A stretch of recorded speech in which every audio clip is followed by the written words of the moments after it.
Listo.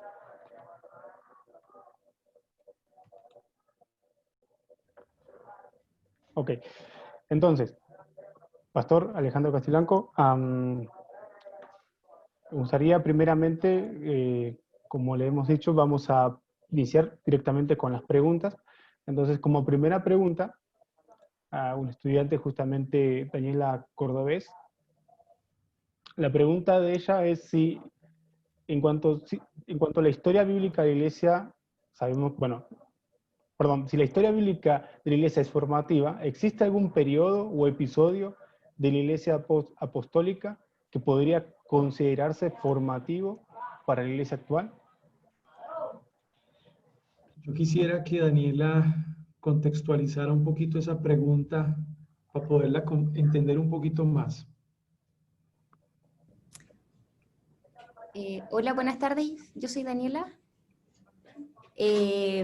Mi pregunta tenía que ver con que, ya que el profesor nos mencionaba de que la historia de la Iglesia en el fondo era como una norma hoy para nosotros, quería saber si es que existe, si esa es la única etapa, digamos, normativa, digamos, la primera parte de la historia de la Iglesia, o podemos tomar como normativa para la Iglesia de hoy algunos otros periodos o episodios. Ok, muchas gracias, Daniel. Ya. Bueno, lo primero que debemos comprender es que se llama etapa formativa al primer periodo de la Iglesia, conocido como periodo apostólico, porque está basado en el fundamento teórico que son las Escrituras. La Iglesia en el primer siglo recibía como autoritativa e inspirada los escritos del Nuevo Testamento, y con base en esos escritos la Iglesia era formada. Así que es autoritativo y normativo esa primera etapa para nosotros porque se basó en las Escrituras exclusivamente. La pregunta es importante, ¿por qué? Porque le da lugar a los credos y a los concilios de la Iglesia posteriores. Aunque los credos y los concilios de la Iglesia también son formativos, son normativos en el sentido de que se ajustan a la palabra de Dios. Cuando un credo o un concilio de la historia de la Iglesia no se ajusta a la palabra de Dios, no puede ser normativo para nosotros. Entonces, su pregunta nos lleva a pensar en qué otros periodos de la Iglesia se ha vivido una etapa formativa, aparte del fundamento teórico que son las Sagradas Escrituras. Y yo diría, los primeros 5 siglos de historia son formativos en cuanto a credos y concilios, siempre y cuando estos se ajustan a la palabra de Dios. Cuando un concilio redacta un credo que no se ajusta a la palabra de Dios, pues no es normativo para la Iglesia y no se debe tener en cuenta. Y eso es lo que ocurre después del siglo V, cuando los concilios ya no son ecuménicos. Por ende, la doctrina que se redacta con base, ya no se hace con base en las Escrituras, sino con base en la interpretación de los obispos. Es algo plenamente subjetivo, con base en la tradición y el magisterio de la Iglesia. Entonces yo podría decir, Daniela, que los primeros 5 siglos de historia de la Iglesia son formativos y normativos en el sentido de que los credos que se redactaron, tanto el apostólico, el niceno, el constantinopolitano, el concilio de Éfeso, el de Calcedonia, se ajustaban a las Sagradas Escrituras, defendían doctrinas fundamentales y clarificaban los pilares de la fe cristiana. A partir de ahí, creo que todo lo que vemos de la historia es una confirmación de esos 5 siglos. Por ejemplo, cuando tú lees las instituciones de la religión cristiana de Juan Calvino y tú vas a ver las citaciones de Juan Calvino respecto a los teólogos, casi que todas las citas que hace de los teólogos son patrísticos. Muy pocas citas tiene de teólogos escolásticos, el que más citó fue a Tomás de Aquino, pero la gran mayoría fueron patrísticos. ¿Qué indica eso? Que la teología calvinista confirma una teología que había sido clarificada en los primeros 5 siglos de historia de la Iglesia. Ahora Calvino sistematiza teología de 5 siglos en un siglo. Eso es lo que hace Juan Calvino. Sistematiza una teología de 5 siglos en un siglo. Así que a partir del siglo XVI, todos los teólogos se basan en la teología patrística. sin decir pues que no habían lagunas en muchos padres de la iglesia. En eso también hay que ser claros.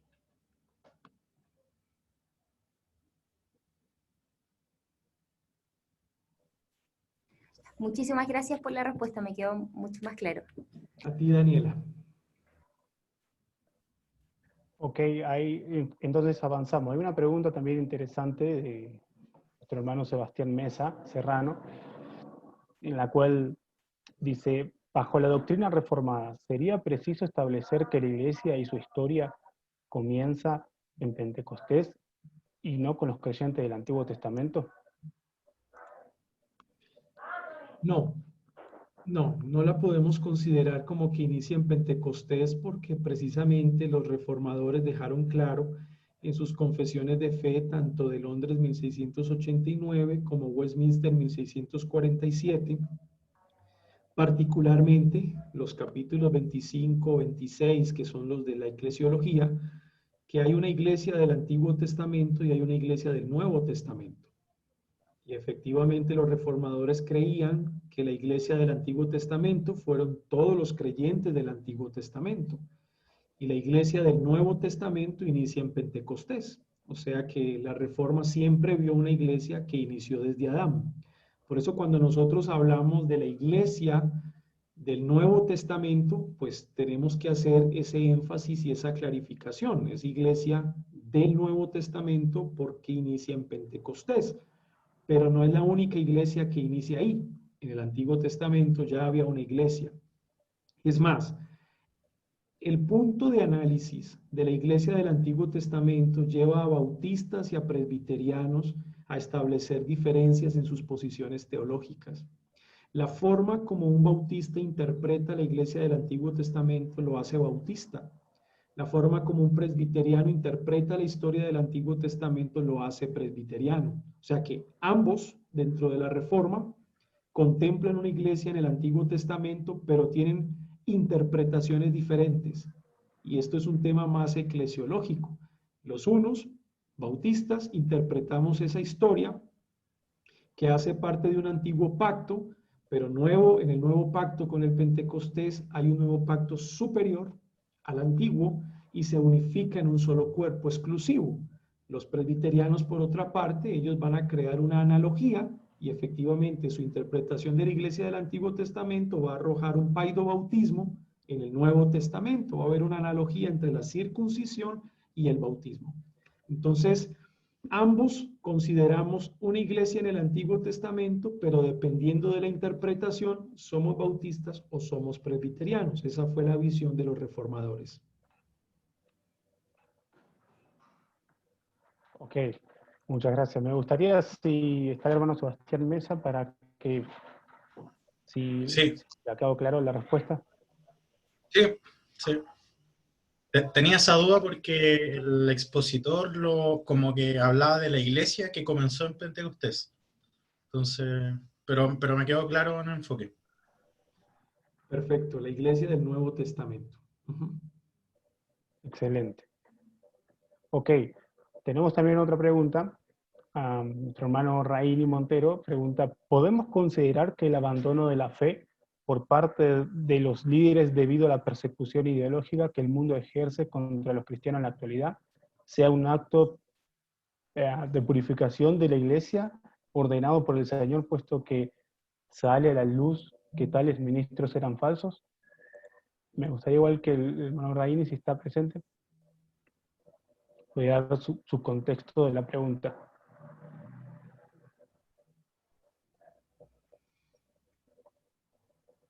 Yo creo que la respuesta a esa pregunta es sí y no. Sí y no. Y desde la historia, pues hay que explicarlo muy bien. ¿Puede que la persecución sea un acto de purificación de la iglesia? Sí. ¿Creemos que en medio de la persecución nosotros vemos a los verdaderos cristianos y podemos ver a los falsos cristianos? También. Pero decir que siempre la persecución purga a la iglesia entre verdaderos y falsos cristianos, no siempre.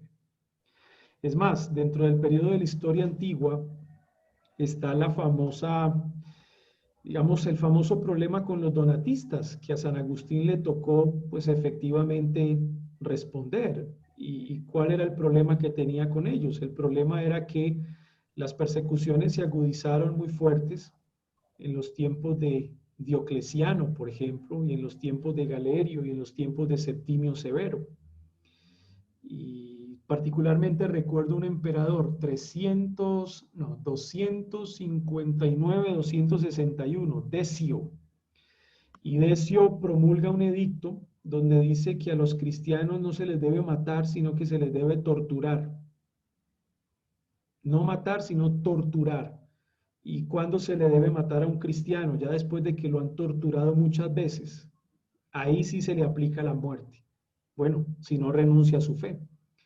Entonces, en el tiempo de Decio, en esos 2 años de gobierno, muchos pastores renunciaron a su fe públicamente para no ser torturados. Muchos pastores. Pastores. En el momento en el que se vieron enfrentados ante las autoridades romanas y ante la amenaza de tortura, públicamente rechazaron a Jesús. Pastores. Eso se volvió un problema para la iglesia. ¿Qué hacer con estos pastores entonces? ¿Quedaron descalificados del ministerio por haber rechazado públicamente a Jesús? ¿Y qué hacer con los pastores que fueron torturados, pero que al sentir el dolor de la tortura rechazaron a Jesús? Por ejemplo, pastores que perdieron una mano, pero perdieron la mano y rechazaron a Jesús porque los amenazaron de perder la otra si no lo negaban y no. Al verse sin una, pues dijeron, no, yo no soy cristiano para no perder la otra, pero ya quedaron sin una mano. Finalmente, esos pastores que recibieron parte de la tortura, pero que rechazaron a Jesús públicamente, quedaron descalificados del ministerio. ¿Los podemos considerar falsos cristianos? ¿O es verdadero cristiano el que se hace torturar completamente y al que le quitan una mano, pero rechazó a Jesús? ¿Ese es un falso cristiano? ¿Cómo medimos el cristianismo? ¿Por el nivel de tortura? Problema serio, ¿verdad? ¿Sabe cómo les llamaron a los pastores que rechazaron el nombre de Jesús públicamente ante el temor de la tortura? Caídos. Les llamaron los caídos. Y a los pastores que se aguantaron las torturas más crueles hasta el final, les llamaron los confesores. ¿Qué hacer con ellos? ¿Qué hacer con los pastores caídos? Los tratamos de falsos creyentes y eso produjo un cisma en la iglesia, un cisma profundo, incluso que en los tiempos de San Agustín, Agustín le tocó responder a ese problema y yo voy a basarme en la historia. Esto es un curso de historia, pues efectivamente me voy a basar en la historia. En los tratados de San Agustín contra el donatismo, él responde y él dice que no, que con base a la tortura yo no puedo evaluar a un verdadero creyente de un falso creyente. Yo no puedo evaluar. ¿Por qué razón? Porque no todos los creyentes tienen el mismo nivel de madurez en la fe. Y hay creyentes que tienen una fe muy pequeña y que al verse en el medio de la tortura rechazan a Jesús porque tienen miedo. Y hay creyentes que tienen una fe mucho más fuerte y en el momento de la tortura se hacen torturar por causa del Evangelio. Entonces Agustín responde, la tortura no es un criterio para evaluar a un verdadero creyente de un falso creyente y mucho menos para descalificar a un pastor. Bueno, se armó todo un cisma, el famoso cisma de los donatistas, donde la iglesia se divide en 2 bandos, en los bandos de los confesores y en los bandos de los caídos. Entonces, históricamente, la respuesta tiene un sí y tiene un no. Sí, porque creemos que Dios utiliza la persecución para purificar y purgar la iglesia en determinados casos. Y no, porque no siempre es así. No siempre es así. Hay creyentes que tienen una fe muy pequeñita y que en medio de la persecución pueden huir y pueden rechazar a Jesús. Si no, pregúntese usted eso. Usted mismo hágase esa pregunta hoy en el siglo XXI, ¿qué pasaría si en Chile empieza a dar un edicto de tortura al que no rechaza el nombre de Jesús y empiezan por cortarle los dedos de la mano? Hágase esa pregunta usted. ¿Se los dejaría cortar o rechazaría a Jesús? Entonces es una cuestión muy delicada, porque en la vida cristiana hay creyentes más fuertes que otros. Y esa fue la respuesta que dio San Agustín. Sí y no. Excelente, pastor. Y juntamente lo que usted decía, un hermano donde pregunta, ¿cuál cultura fue más dañina, la iglesia antigua? O sea, ¿la iglesia antigua, la judía o la grecorromana? Interesante pregunta, porque según lo que usted decía, ah, ¿cómo podemos responder entonces a eso? ¿Cuál fue la cultura más dañina? La Dañina. más dañina, exactamente. Bueno, digamos que tenemos que evaluar los elementos que constituyen cada una de las culturas y cuáles fueron los factores que contribuyeron o no a la iglesia.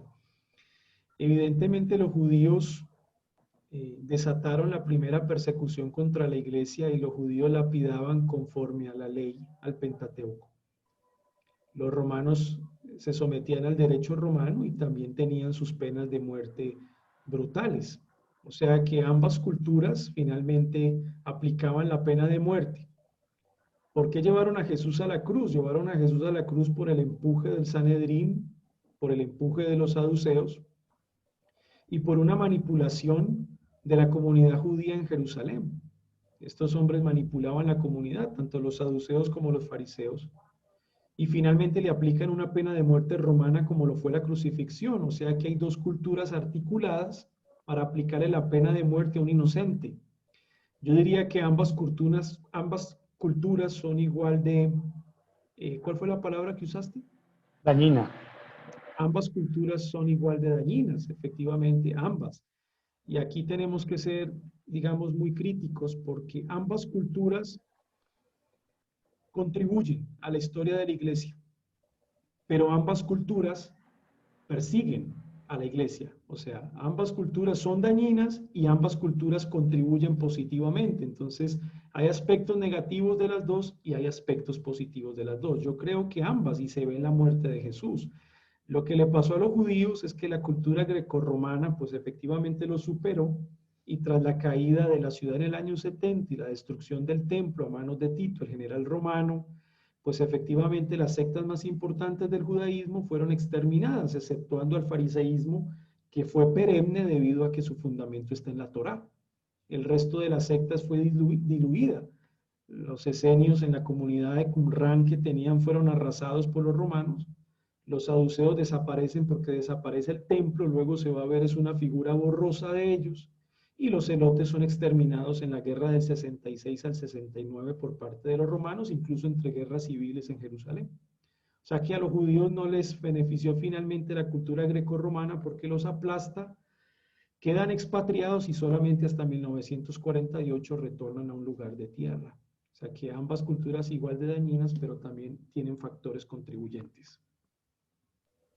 O sea que entonces, para los cristianos se puede decir que existe siempre en diferentes tiempos una cultura dañina, no solamente en aquellos tiempos, a pesar de que sí era muy drástico en el pasado, con los cristianos se los asesinaba, pero tal vez ahora no es físico, ¿no? Se podría decir también es que es tan dañino como en la antigüedad. Vemos los niños, por ejemplo, la cultura, la inmoralidad, cómo crece, cómo es socavada, la ética, la moral. Entonces, podríamos decir que también es dañina, ¿no? Esta cultura actual. Son lentes, son lecturas que tenemos que hacer porque la cultura actual es dañina para Occidente de una manera diferente como lo es para Oriente, porque no podemos olvidar que hoy en Oriente hay creyentes muriendo brutalmente. Hoy. Pero para nosotros que estamos en Occidente, lo dañino de la cultura se presenta en una forma distinta que a los de Oriente. Y yo llamaría a un cierto tipo de sincretismo religioso. Y ese sincretismo que hoy vivimos, pues es el ataque que tenemos, un sincretismo religioso, incluso un sincretismo social, y es el que nos lleva a defendernos ante ideologías y posturas. Nuestra guerra occidental es más intelectual. La guerra de los cristianos en Oriente no es tan intelectual. Cristianos que están en Pakistán o en Afganistán, su guerra no es intelectual. Allá simplemente es de convicción, de fe y de estar dispuestos a morir si siguen predicando bajo el Islam. Pero nuestra guerra en Occidente es intelectual. Aquí es una guerra ideológica, una guerra de planes, de agendas. Y digamos que eso es lo dañino de la cultura que tenemos hoy. Hoy la guerra está en la mente. En Occidente, aclaro, en Occidente. Ok. Y pastor, respecto a los judíos, nuestra hermana Natalia Galvez hace una excelente pregunta, viendo, ¿se puede decir que fue más fácil para un gentil que se había convertido al judaísmo prosélito creer en Cristo que para un judío? Es una pregunta muy difícil porque depende también del lente en el cual se mire, porque la iglesia durante los primeros 50 años era constituida por judíos. Si tú lees el libro de los Hechos, quienes recibieron el primer sermón de Pedro fueron judíos que creyeron. Quienes llevaron el evangelio a la fundación de la iglesia de Roma fueron judíos que peregrinaron desde Roma a Jerusalén para el Pentecostés.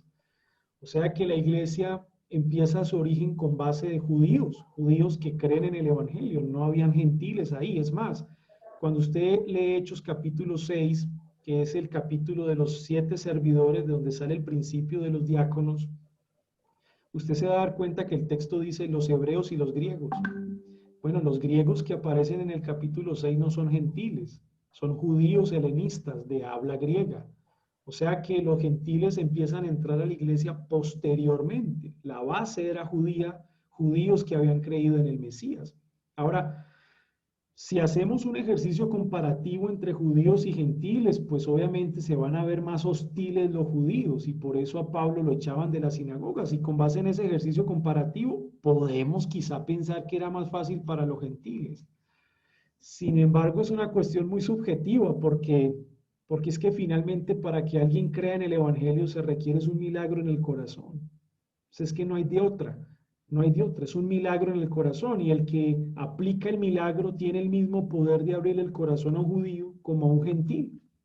Y así como para el gentil era una locura que el Dios de los cristianos se hiciera hombre, aparte porque traían un dualismo gnóstico en la mente, pues al mismo tiempo para el judío era una locura decir que Jesús era el Mesías. O sea, ambos tenían locuras, podían pensar que el cristianismo era una locura y ambos podían pararse en firmes contra el cristianismo.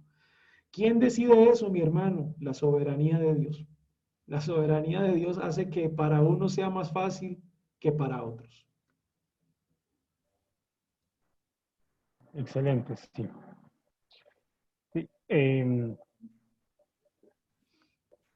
también hay una pregunta respecto a lo que el expositor enseñaba en la clase, sobre la importancia de entender la historia como las obras de Dios en favor de su pueblo a través de los tiempos. ¿Sería correcto concluir que una de las razones por las que los cristianos muchas veces nos desanimamos y decaemos en la fe es que además de no considerar la historia desde ese punto de vista, lo hacemos solo a través de un punto de vista secular? Sí, yo estoy de acuerdo, Yo creo que nosotros, la lectura que hacemos de la historia es desde el punto de vista de la historia universal. Y cuando conocemos un curso de historia de la iglesia, cambia nuestra perspectiva del mundo. Nos damos cuenta que no estamos solos en esta batalla, nos damos cuenta que no nacimos ayer, nos damos cuenta que a lo largo de la historia han habido otros creyentes que sufrieron la misma causa, incluso peor, y dieron su vida, y esto es inspiracional, digamos, esto nos inspira hoy a seguir batallando, pero ojo, sin perder el fundamento de nuestra fe, que no es la historia, es el poder de Dios en el Evangelio. Esto no lo podemos perder de vista, o sea, la historia nos inspira a seguir batallando y a saber que no estamos solos y que Dios es el Dios de la historia y el protagonista de la misma, que nos ha hecho parte de ella para extender su reino. Un gran privilegio. Pero Nuestro estímulo profundo está en el poder del Evangelio, que es transcultural. O sea que no podemos perder de vista eso. La historia inspira, pero el poder del Evangelio es el que nos hace estar firmes, hoy y siempre. Ok. Entonces, según su respuesta, pastor, podemos decir que también se pudo contestar la pregunta de otro hermano que dice, ¿afecta el conocer la historia de la iglesia en una predicación más fiel o sana? Creo que también podemos decir que de cierta manera usted respondió esa pregunta. Sí es necesario conocer la historia, pero el poder del Espíritu Santo es el mismo que puede salvarla a las personas. Pero sí es muy necesario conocer la historia. Total. Saber de qué es lo que también cristiana, ¿no? Podemos decir, qué es lo que creemos, qué es lo que confesamos. Correcto. Ok. Otra pregunta, pastor. Nuestro pastor Alex Figueroa dice, ¿cómo puede explicarse que a pesar... Sí, perdón, ¿me escucha bien ahí? Sí, señor. Excelente. ¿Cómo puede explicarse que a pesar de los aportes cuantiosos que hace el judaísmo a la preparación de la venida de Cristo, justamente afirmados en su sistema de creencias, crucificaron a Cristo y fueron férreos perseguidores de la iglesia? En este sentido, ¿se pueden atribuir esas contribuciones realmente al judaísmo como tal? Lo que pasa es que nosotros tenemos que separar la moral y el sistema de creencias. O sea, son dos cosas muy diferentes.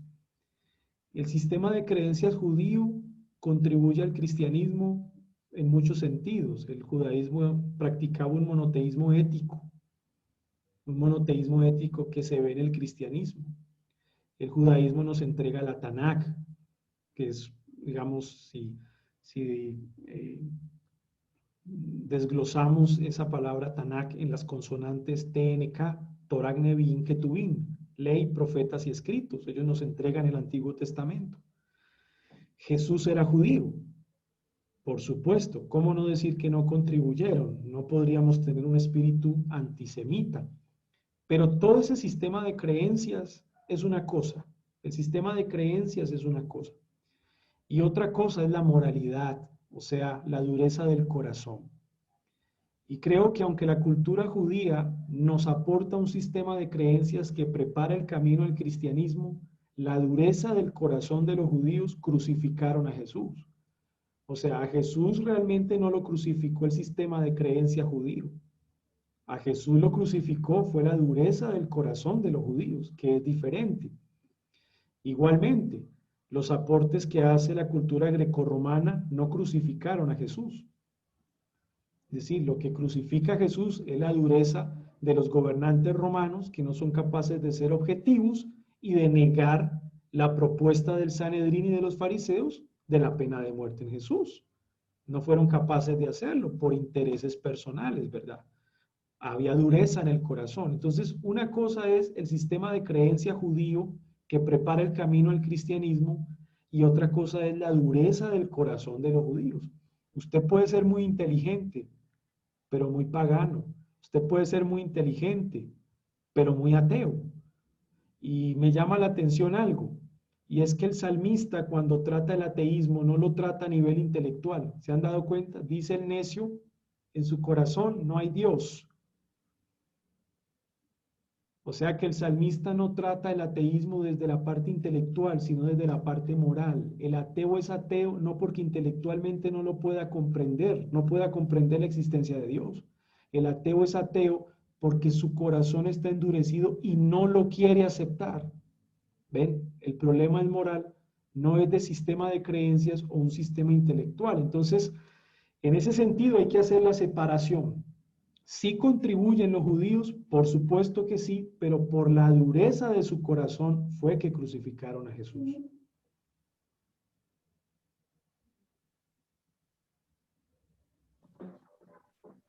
Excelente, pastor. Una hermana quería hacer una pregunta específica, ¿sí? No, lo que pasa es que respecto a la pregunta que hice en un comienzo, la respuesta no me quedó clara porque yo en los videos entendí en las clases que los primeros convertidos habían sido los judíos, o sea, los gentiles prosélitos, los que anteriormente se habían convertido al judaísmo, y que ellos fueron los primeros en creer en Cristo, y después los judíos como los reales. Entonces ahí yo decía, es cierto que él vino a lo suyo, pero lo suyo no lo... Pero lo que usted me decía era que no, que primero fueron los judíos y después ingresaron los gentiles. Entonces esa era mi duda. Quizá, O yo entendí mal la clase quizá puede haber una variable allí, quizá puede haber una variable porque pues no podemos desconocer a los prosélitos, evidentemente habían prosélitos, no los podemos desconocer.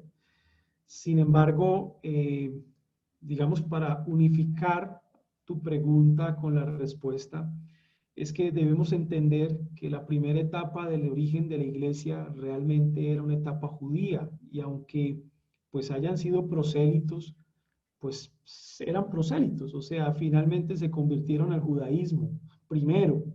Entonces, eran judíos, aunque eran prosélitos, eran judíos de todas maneras. Entonces, quizá haya esa variable allí, ¿cierto?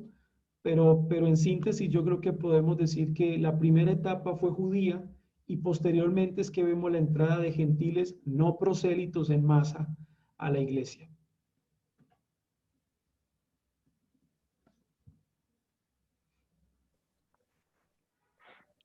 Ok, no sé si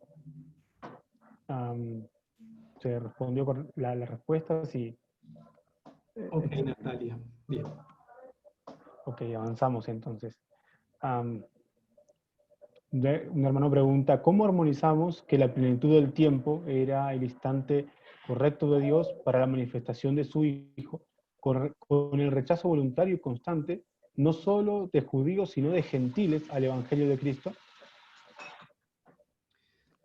Bueno, yo respondería a la pregunta volviendo a la anterior de los factores que contribuyen, porque Jesucristo geopolíticamente nace en el periodo que es, geopolíticamente hablando, porque cuando Jesucristo nace, los romanos han avanzado muchísimo, sobre todo en temas de desarrollo urbanístico y, digamos, estructural. Y los romanos han creado caminos que conectan a una ciudad con otra ciudad. Y esos caminos van a servir para el avance del Evangelio con los misioneros cristianos, después de la primera dispersión a partir de la muerte de Esteban. O sea que Jesús nace en un periodo geopolíticamente correcto. Aparte nace bajo el gobierno de Augusto César, y Augusto César había establecido la Pax Romana, lo cual significa que había paz en los territorios romanos y había diluido la guerra civil. ¿Y eso qué hacía? Pues hacía efectivamente que Jesucristo pudiese tener 3 años de ministerio en Jerusalén sin ningún problema. ¿Qué pasa si en esos tiempos en los que está Jesucristo hay guerra civil en todas las ciudades bajo el Imperio Romano? Posiblemente Jesucristo no hubiese podido predicar como lo hizo en esos 3 años. Posiblemente le hubiese tocado huir de Jerusalén, posiblemente lo hubiesen matado humanamente hablando antes. Es decir, hay muchos factores dentro de la perspectiva humana que pudieron haber pasado. O sea que geopolíticamente hablando, nace en la época perfecta de la historia, donde los romanos preparan el terreno para que el Evangelio de Jesucristo se expanda y donde los judíos también contribuyen para que el Evangelio de Cristo se expanda. Y aparte de que Pablo en la carta a los Gálatas pues nos dice que ese era el tiempo perfecto del nacimiento de Jesús. O sea que geopolíticamente tenemos un testimonio externo de que era el tiempo, pero también bíblicamente tenemos un testimonio interno de que era el tiempo preciso para el nacimiento de Jesús. Ok, entonces, respecto a la pregunta anterior, pero ahora respecto a la soberanía de Dios, ¿es correcto afirmar que Dios posee una voluntad pasiva o permisiva? ¿Este pensamiento atentaría contra la soberanía absoluta de Dios sobre cada evento de la historia? Bueno, yo creo que sí, pues realmente el concepto de voluntad permisiva creo que es un concepto que habría que explicarlo realmente a qué se está refiriendo con voluntad permisiva. Ahora, ¿cómo yo lo interpreto? Yo lo interpreto como que el concepto de voluntad permisiva viola los principios de la epistemología, la lógica. ¿Y por qué razón? Porque todo lo que Dios permite, lo permite porque lo ha decretado. No hay absolutamente nada que Dios permita que no haya decretado primero. Si Dios permite un evento hoy, es porque lo decretó en la eternidad pasada. Si Dios permite algo hoy que no ha decretado en la eternidad pasada, entonces ¿quién decretó que eso pasara? Lo tuvo que haber decretado otro Dios. Entonces aquí entramos en una lucha de dioses grecorromanos, ¿no? Que se están peleando la soberanía, pero el Dios cristiano no es grecorromano, es el Dios todopoderoso. Entonces, en ese sentido, no es correcto hablar de una voluntad permisiva, es voluntad decretiva. Todo lo que ocurre en el mundo, sea bueno o sea malo, fue decretado por Dios. Todo, absolutamente todo. Ya podríamos entrar a estudiar las aristas de eso dentro de la voluntad secreta y la voluntad revelada, que esos dos conceptos creo que son mucho más claros para nosotros. La voluntad secreta, que son los planes de Dios, que solamente Dios conoce en el tiempo que Él conoce, y la voluntad revelada es su palabra, lo que Dios dice en su palabra. Voy a ponerles un ejemplo de esto. Está la chica, digamos, piadosa en la iglesia, la jovencita, que le gustan las cosas del Señor, y llega donde el pastor un día muy turbada y le dice, pastor, tengo una duda. Y el pastor le dice, sí, hermanita, cuénteme. Y ella dice, pastor, no sé lo que siento por un muchacho, no sé si decirle sí a ese muchacho. ¿Cómo así, hermanita? ¿Y cuál es tu duda? No, es que el muchacho no es cristiano y no sé si es la voluntad de Dios y me case con él o no. ¿Qué le diría el pastor? Hermanita, ¿qué estás esperando para decirle que no? Una señal. Si ya la Biblia te ha revelado que no puedes juntarte con yugo desigual. Pues no hay que pedir una señal. En la voluntad revelada de Dios están los principios expresos de qué hacer en ese caso. Punto. Desde la voluntad revelada se soluciona el problema. Pero a ver, les pregunto, ¿quién de nosotros sabía que iba a haber una pandemia en el año 2020?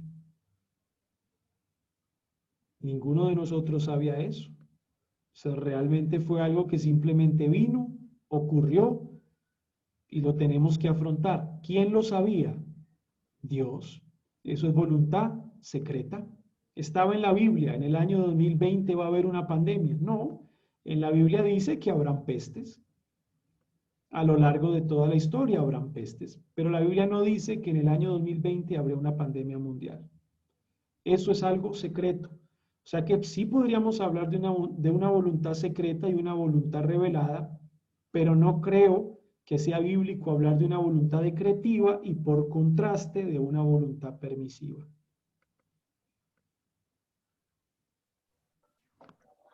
Ok. Y pastor, un hermano dice, sé que tal vez el rotular como últimos tiempos, creo que también esta pregunta es importante, el periodo actual se presenta para equívocos escatológicos, sin embargo, la palabra de Dios nos indica que desde la ascensión de nuestro Señor Jesucristo en el siglo I y hasta el día en que se produzca su segunda venida, estamos precisamente en ese periodo, en los últimos tiempos. Y como tal, ¿no sería más preciso desde una perspectiva bíblica el hablar del presente periodo de la historia eclesiástica como últimos tiempos y no como periodo moderno de la historia eclesiástica? Bueno, yo creo que la apreciación que hace el hermano es muy valiosa y creo que su perspectiva es muy bíblica. Creo que está correcto. Lo único que necesitamos aclarar es que una cosa es la lectura bíblica y otra cosa es la lectura desde la historia universal. Son dos lecturas muy diferentes. Entonces, cuando yo hago una lectura de teología bíblica, yo estoy totalmente de acuerdo con el hermano. Estamos en los últimos tiempos, no hay duda. Pero cuando yo voy a interpretar la historia de la iglesia está dentro del marco de la historia universal. Entonces eso me obliga a mí a responder a la periodización de la historia universal para interpretar a la iglesia en esos periodos de historia. Entonces yo creo que ahí debemos entender esas dos cosas. Una cosa es la lectura de la teología bíblica, completamente de acuerdo con el hermano, pero otra cosa es la lectura de historia de la iglesia dentro del marco de la historia universal. Eso es diferente. Entonces, creo que si nos ponemos de acuerdo en que hay dos lecturas, no hay ningún problema. O sea, no hay por qué contradecirnos. No creo que sean mutuamente excluyentes.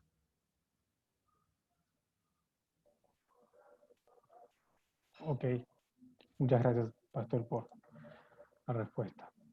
Otra pregunta dice, hoy en día tenemos una masificación de medios de comunicación para la proclamación del Evangelio. ¿Por qué el mensaje del Evangelio no ha llegado con notoriedad a la sociedad como si lo fue durante el Imperio Romano? Bueno, yo diría algo a la pregunta, pues tratando de analizar la pregunta, yo creo que tenemos que aclarar algo. Lo que hace efectivo el Evangelio en una sociedad no es el medio, o sea, no es el medio por el cual se comunica el Evangelio, sino que es el poder de Dios. Eso es lo que hace efectivo el Evangelio en la sociedad. Claramente hoy tenemos más medios virtuales, la tecnología ha avanzado, la cual hace que muchas naciones escuchen el Evangelio más que antes. Obviamente sí, pero eso no es garantía de que sea más efectivo. No, ¿de quién depende la efectividad? De Dios. Es que eso es netamente soberano, es soberanía de Dios. Y si interpretamos los tiempos antiguos, cómo la iglesia iba por los caminos romanos de ciudad en ciudad, por lo menos los 3 viajes misioneros del apóstol Pablo, que llega hasta Italia, lo más lejos occidentalmente, que fue en el 3er viaje misionero, Roma. Digamos, ¿qué pasó de ahí para allá? Es decir, quiere decir eso que toda la cultura que está alrededor de la cuenca del Mediterráneo, el Evangelio fue para todos de la misma manera efectivo. No necesariamente. Fue efectivo solo para los elegidos. O sea, finalmente sigue siendo o estaba en el fuero de la soberanía de Dios. O sea, que no es tanto el medio que estemos utilizando, es el poder del Espíritu Santo. Ahora, el medio ayuda a llevar el Evangelio a más personas, por lo menos a que lo escuchen más personas. Claro que sí. No hay duda. Claro que sí. Pero finalmente la efectividad de ese evangelio en la sociedad depende del poder del Espíritu Santo. Mira, por ejemplo, cuántos misioneros fueron a Oriente y sobre todo en el tiempo de la posreforma. Y solo un convertido. Un convertido. Y no más. Ahora, podríamos decir que el ministerio de esa persona no fue efectivo porque solo hubo un convertido. Es para debatir, ¿verdad? Porque creo que no es un criterio el número de personas para evaluar si un ministerio es efectivo o no. Depende del poder del Espíritu Santo. Entonces, el medio ayuda a que muchas más personas escuchen el Evangelio, pero ojo, el medio no hace efectivo el Evangelio en el corazón de las personas. Lo que lo hace efectivo es el poder de Dios y eso está únicamente en el fuero de la soberanía divina. Ok, pastor. Retomando a lo que usted había dicho, de que sí, la historia vale para los cristianos estudiarla, pero claro que entendemos que es el poder del Espíritu Santo que puede salvar a las personas. Ahora, la historia de la iglesia desde un punto de vista secular puede tener algún tipo de utilidad para los cristianos. De ser así, ¿cuáles son las precauciones que debemos tomar al hacer uso de ella? Yo digo que puede tener algo bueno que aportarnos. Digamos, siempre es bueno hacer una lectura desde otro lente. Siempre nos va a enriquecer, siempre nos va a dar un dato que no sabíamos, que no conocíamos, o va a suplir una necesidad que no teníamos, va a tapar una laguna, un vacío. Sí. ¿Qué debemos hacer? Ser muy críticos con esa lectura, evidentemente tener mucho cuidado, eh, porque no hay historiador objetivo. No hay historiador objetivo, no existe. No existe historiador objetivo, ni en el ente secular, ni en el ente protestante, ni en el ente católico romano. No existe.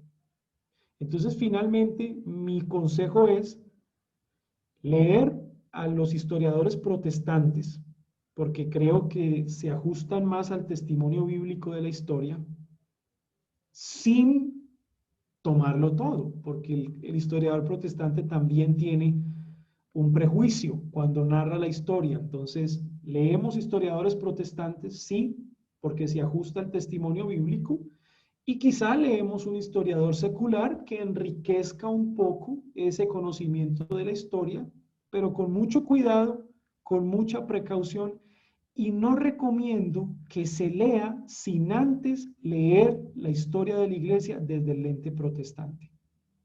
O sea, primero usted tiene que conocer la historia de la iglesia desde el lente protestante, conocerla bien. Y luego puedes ir a un historiador secular, incluso católico romano, que tienen otra perspectiva, y con madurez analizarlo, ser críticos, tomar lo bueno, desechar lo malo. Pero primero, conozca la historia de la iglesia desde el lente protestante. Primero que todo tenga las bases para después hacer otra lectura. Ok, pastor. Sí, es claro, creo que es lógico y bueno también para la salud de nuestra, eh, nuestra alma, en el sentido de, me refiero específicamente al conocimiento del Señor. Entendiendo eso, yo me topé muchas veces con algunas personas que cuando se hablaba de ecumenismo, por ejemplo, decían, pero ¿cómo? ¿Que en la iglesia cristiana también se habla de ecumenismo? Decían. Y quería tocar una pregunta de un estudiante y creo que dice así, ¿por qué se refiere al concilio de Nicea como ecuménico, tomando en cuenta que fue una convocatoria a los jerarcas cristianos y no a un universo de creyentes? Porque el concepto ecuménico precisamente se acota es a eso, a que cada obispo representaba la grey. Entonces, cuando se convocaban a los obispos de diferentes iglesias locales, ahí estaba la grey con ellos, representada en ellos. Y eso es lo que hace que esos concilios sean universales o ecuménicos. Ahora, quiero aclarar, eran ecuménicos también porque la iglesia no se había dividido, la iglesia cristiana no se había dividido y estaba bajo el mismo imperio que no se había dividido. Pero una vez el imperio romano se divide, el imperio romano de Occidente cae a mano de los bárbaros. Y una vez la iglesia cristiana se divide en Oriente y Occidente, ya no hay ecumenismo, por obvias razones, porque los obispos de Occidente van a tener concilios solamente con los de Occidente, no invitan a los de Oriente, y los obispos de Oriente van a tener concilios solamente con los de Oriente y no invitan a los de Occidente. Entonces, en ese sentido, el concepto de ecumenismo pierde la definición, o sea, pierde su carácter de ecuménico. Entonces, creo que eso tenía elementos culturales, históricos, eclesiásticos, que respondían a los 5 primeros siglos de historia de la Iglesia. De ahí para acá ya no podemos hablar de ecumenismo porque lo que se entiende por ecumenismo es sincretismo religioso, mezcla indiscriminada de creencias. Y en ese sentido nosotros ya no estamos de acuerdo con ese ecumenismo porque tenemos que identificarnos y tenemos que realizar un ejercicio apologético de defensa de las doctrinas fundamentales de la fe. Entonces, hoy ya no aplica el concepto para nosotros de ecumenismo como aplicó en los primeros 5 siglos de historia de la Iglesia. Ok, pastor. Otra pregunta. ¿La historia de la iglesia nace en el siglo I con el Pentecostés? al recibir la promesa del Espíritu Santo? ¿Periodo A ver. apostólico o nace en la mente de Dios en la eternidad? Nace en la mente de Dios en la eternidad, por supuesto. Ahí está la historia de la iglesia. Ahora, puntualmente hablando, dentro del tiempo y dentro del espacio, pues la iglesia del Nuevo Testamento sí nace en Pentecostés. Y a partir de ahí nosotros hablamos ya de una iglesia mixta. Una iglesia que tiene judíos y que tiene gentiles, que creen en el mismo Jesucristo, que ponen su fe en el mismo objeto, que es la persona redentora de Jesús, y hacen parte del mismo pueblo. Entonces, las dos cosas. Excelente, pastor. Entonces, me gustaría saber si está también acá presente el hermano Leonardo Ollarse, porque para poder tocar todas las preguntas, que pudiera decir el contexto de por qué hizo esa pregunta. Y la pregunta dice, ¿cómo podemos identificar una interpretación objetiva respecto a una subjetiva?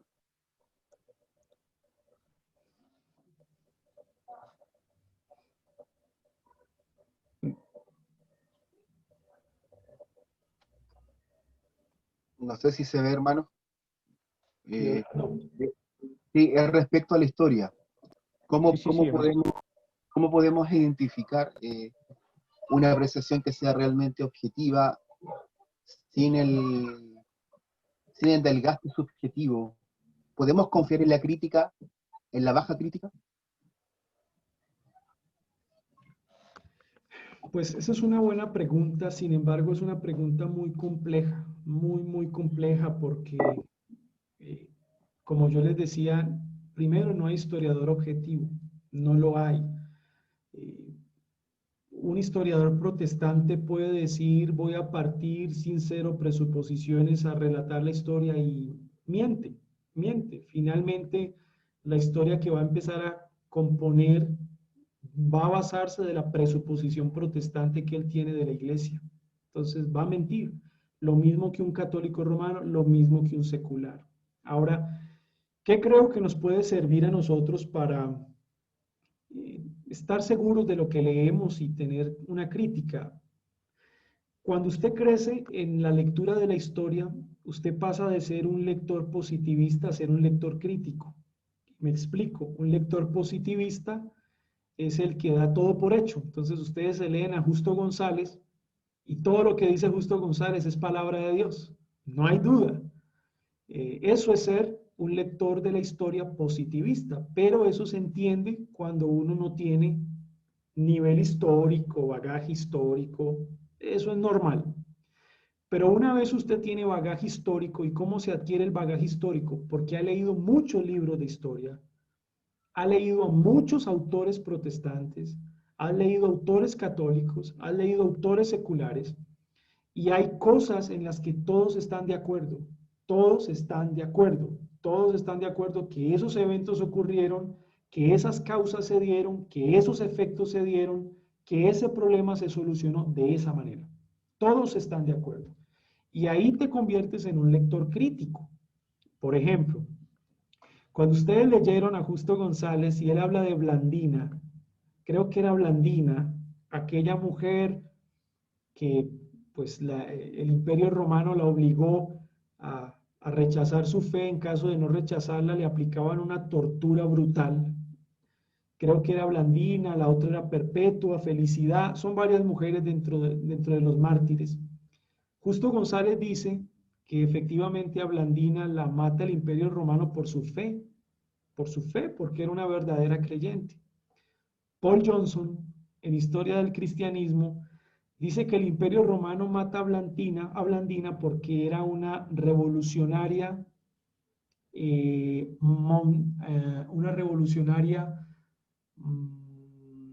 montanista. Y eso cambia la historia, porque desde el lente de Paul Johnson, Blandina no fue una mártir. Desde el lente de Paul Johnson, los montanistas era una secta cristiana, y en eso están de acuerdo todos los historiadores, donde los creyentes de esa secta se decían ser profetas, decían ver visiones, y eso los llevaba a levantar sediciones y revueltas contra el Imperio Romano innecesarias. O sea que la crítica que hace Paul Johnson desmiente el testimonio de Justo González, de lo que para Justo es una mártir, para Paul Johnson es una desobediente civil. Entonces, ahí uno choca, digamos, con uno y otro. Sin embargo, yo entiendo que el lente de Justo González es un lente arminiano, no es un lente reformado, no es un lente calvinista. Y cuando él habla del pietismo y habla de los moravos y habla de los cuáqueros en su sección de historia de la iglesia, pues hombre, los exalta de una manera tan tremenda que dice que gracias a ellos, si no hubiese sido por ellos, no hubiese habido espiritualidad en el siglo XVIII. Pero eso demuestra su presuposición arminiana y espiritualista de la historia, porque los calvinistas entonces diríamos, no, eso no fue así. Sí había espiritualidad, solo que no se vivía de la manera como los pietistas la vivían. O sea que, ¿qué te da la opinión crítica de la historia? El bagaje. El bagaje. Cada vez que lees más obras de historia, más autores de historia y conoces más la historia, adquieres más bagaje. Y cuando adquieres más bagaje, pasas de ser un lector positivista a ser un lector crítico. Y ahí es donde la historia, en cierto sentido, se vuelve un poco más objetiva para ti. Muchas gracias. ¿Una más? ¿Cuántas me quedan? Una más le quedan. Dentro del periodo medieval se nombran 3 eras. Una de ellas es la era papal, entre 1049 y 1244 después de Cristo. Allí comienza el movimiento monástico. También se nombró una rama del movimiento como reformada. Ahora, tomando en cuenta que el ascetismo y el monasticismo se iniciaron antes de la Reforma y no eran bíblicos, ¿por qué se les llama así? Si está la persona, para que nos aclare la pregunta un poquito, sería bueno, sí.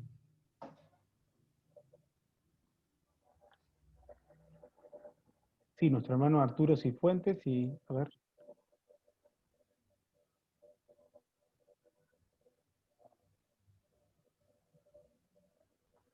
No. Yo lo que entiendo de la pregunta es por qué No está. si se acotó el término reforma antes de la reforma y fue negativo, ¿por qué ese término se acota a los reformadores de forma positiva? ¿Es esa la pregunta realmente? Sí, igual queda grabada igual la retroalimentación. O sea que si usted la puede responder y la va a escuchar de todas maneras. Sí, Dice, repito la pregunta. Dentro del periodo medieval se nombraron 3 eras. Una de ellas es la era papal, entre 1049 y 1244 después de Cristo. Allí comienza el movimiento monástico. También se nombró una rama del movimiento como reformada. Ahora, tomando en cuenta que el ascetismo y el monasticismo se iniciaron antes de la Reforma y no eran bíblicos, ¿por qué se les llama así? Yo creo ya entender la pregunta. Yo creo que el hermano se refiere es que hubo reformas monásticas y como el monasticismo se tachó de negativo, entonces el concepto de reforma se tiene que tachar de negativo también. ¿Y por qué si ese concepto se acotó antes de forma negativa a los monasterios, por qué ese concepto se acota después a los reformadores? Yo creo que esa es la pregunta. No, porque simplemente es un concepto. Esa es la respuesta. O sea, la palabra reforma es simplemente un concepto que responde a una realidad de volver a una forma antigua que se había perdido. Y en ese sentido el concepto puede ser aplicable a cualquier movimiento, así sea herético, e incluso que salga de las esferas del área teológica, incluso a la filosofía, a la política, el concepto de reforma se puede aplicar. Es meramente un concepto que lo que hace es explicar una realidad de fondo. Así que cuando yo digo reforma protestante, me tengo que ver en la obligación de explicar el concepto de reforma aplicado al protestantismo, que no es otra cosa que volver a la forma de las enseñanzas de Jesús y de los apóstoles. Y ahí conecto siglo I con siglo XVI, articulan perfectamente. No es que haya un salto, no, sino que se articula perfectamente. Cuando yo vuelvo a la forma, articulo el siglo I con el siglo XVI perfectamente. Entonces tendríamos que explicar el concepto aplicado a la realidad histórica que se está viviendo. Bueno, aquí me tengo que ir. Ok, pastor. Bueno, la clase está grabada, así que la va a escuchar la respuesta. Cualquier cosa le mandamos por privado la pregunta nuevamente. No, tranquilo, tranquilo y Pastor, tengo que ir. muchísimas gracias. Muchísimas gracias por su tiempo.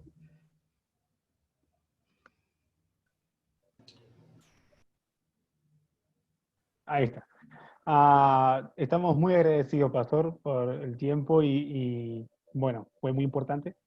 Creo que todas las preguntas en particular tuvieron importancia y así que lo esperamos entonces Dios mediante el viernes que viene. Perfecto, yo estoy muy agradecido con todos ustedes, amados hermanos. Desde Colombia oramos por ustedes, estamos pendientes de ustedes, son una gran bendición para nosotros. Damos gracias a Dios por la obra que ha empezado en sus vidas, por los pastores que han estado pendientes en todo este proceso formativo. Y nosotros somos sus servidores, mis hermanos. Yo soy su servidor. Tiempo limitado, sí, pero soy su servidor de corazón. Así que mientras tenga, así sea un tiempo pequeño, pero se los pueda dedicar con todo el corazón y con todo mi gusto, aquí voy a estar para servirles. Así que gracias por escuchar esta horita de respuesta a preguntas. Muchas gracias. Dios los bendiga, mis hermanos. Un abrazo. Gracias, Muchas pastor. gracias, pastor. Muchas gracias. Muchas gracias, pastor. Bueno, excelente. Creo que